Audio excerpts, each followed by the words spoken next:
Mishing nuai thum chuang chen na zofa de khopui aizol hi kumsang kha zariat samkua February ni som nile panga adin chan ania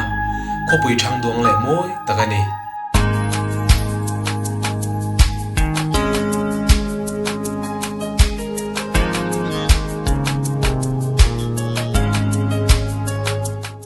zol khopui moina le hlutna bel cha tor hian chwala ma chite lui pui aluang dema Chite lui hian a chevel naya chengtele khopui chung shing te tan hian poimona thuk tak anei ani Zol kho sira lo del chite lui pui allo luanda zol kolam pei so marang dam ten luang del zele chim tual pang ni ria tui ming thang leng khawang khwa fin turi Chite lui hi marlam atangin chimzong in aluanga kilometer somni alwan hnuin tuirian lui afin ani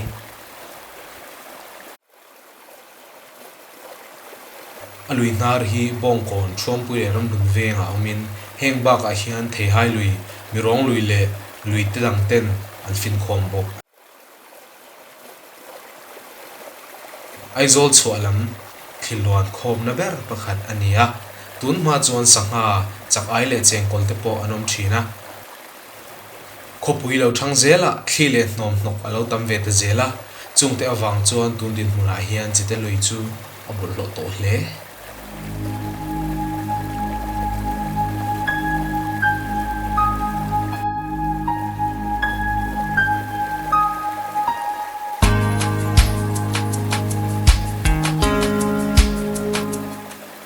Zol khopui mishing titana chite lui hlutna lam hantar lang ta ila alui ruam hizau em shan lo ma se lelet siam nante nol siam nante an manga athenin dil te siam in ezonna anei akam vel hi lo nei na atan atha em boka chung ko tam takin thlai chin nan an mang hengba ka hian lui le akam vela hian lung tha tak atam em maya heng te hi rora tan le boulder lungrem na tan te lain chung ko tam takin eizon nan an mang ve mek bo chite kama hian veng som chuang omin heng mi puite hian chite lui hi an chhor tangkai hle ani Aizol Municipal Corporation chuan Safe Chite Coordination Committee dinin chite lui 10-5 na an thok meka chite lui hi lui thiang lim le lui thatak sangha te po an man hial thin chutiang anga alui dung hi han chhuwa wana nuwa tak ani thina tun nuwa aizol te kan lo thanzel ta ka hian mi kan lo punga bol ho te kan lo nga tial la chung awang chuan kan in sak na tele kan kong siam na tele infrastructure development sang awang te a kan bol hlo te le kan domestic dol hlo in hung bol hlo te hi kora te kan the thang lo thei lawa chung chu chite lui a te alo thlen tak wang hian chite lui hi alo thatalo viau maya chumi ria chuan Zoram Research Foundation te hianin engmoti athalo monele ti anrod na tona hian Safe Chite lui kan han te tran ta a mingin helaya hian a khai pa te kan han omve na hian ke phei chu kan au pan live te a Chite lui a te leng lam thin le sangha te po man ve to thin kan e wang in kapur khop maya ka thenom khoweng te la aizol khomi zong po hianen min phur pui se kan ti hi kan han soi tran atang khan mi beng aver le maya tuna tia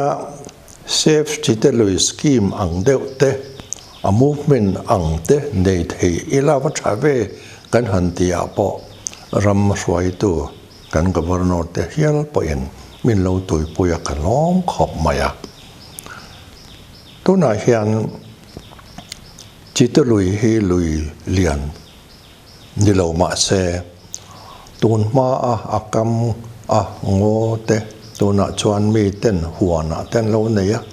thing te alo chereu tran ta hi ti tak taka ngun thok taka mi tenin kan ti chuan chite lui le akam vel hi ram nuam thatak environment nuam tak green thatak kan nei thei don hian a be sei oma chunga chuan green Mizoram tia sarkarin alo organize hin te po tun naya khan kan chief minister meu hovin thing phun te kan han ti tran hian be sen na sang tak kaneya survey te kan han ti a alui te fin tu zong zong te kan han survey atanga ti tur atam zia te kan han mu hian akam nai veng reng te hian chung chu min riat pui tran ta a tona hian min phur pui tran vewin ka mu hian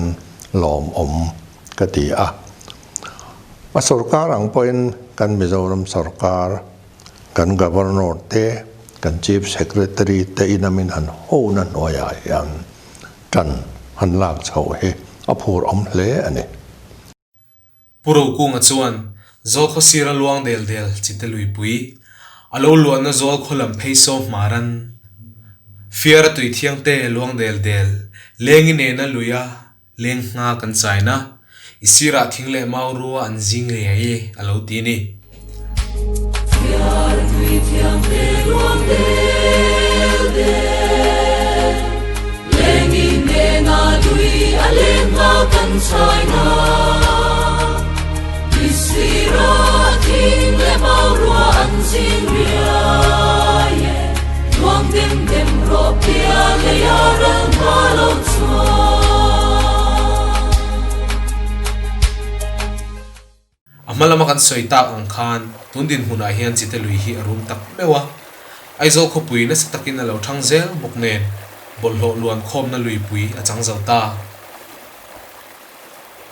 kan nom tokle thlichiate film khurlo taka kan pai thin awangin chite lui pui chu abollo men ani chite lui himnan hian nangle ke hi kan poimo a alo thiang lima alo nom zel nan zo khopui timoi zol tu atan chite lui hi apoimo em ema chu wangin nangle ke hian chite lui ti fai tur le alo thiang hlim zel nan hian kan poimo em ani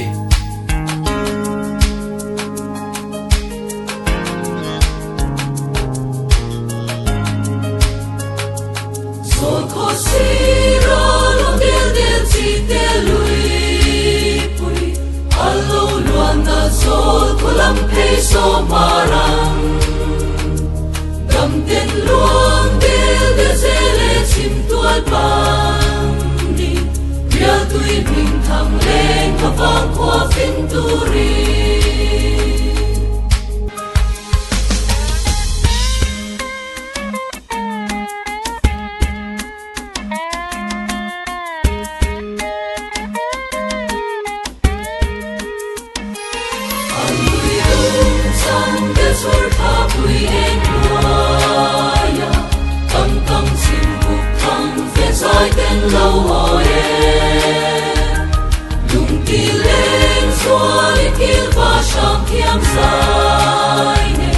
Sen sia in sorta, we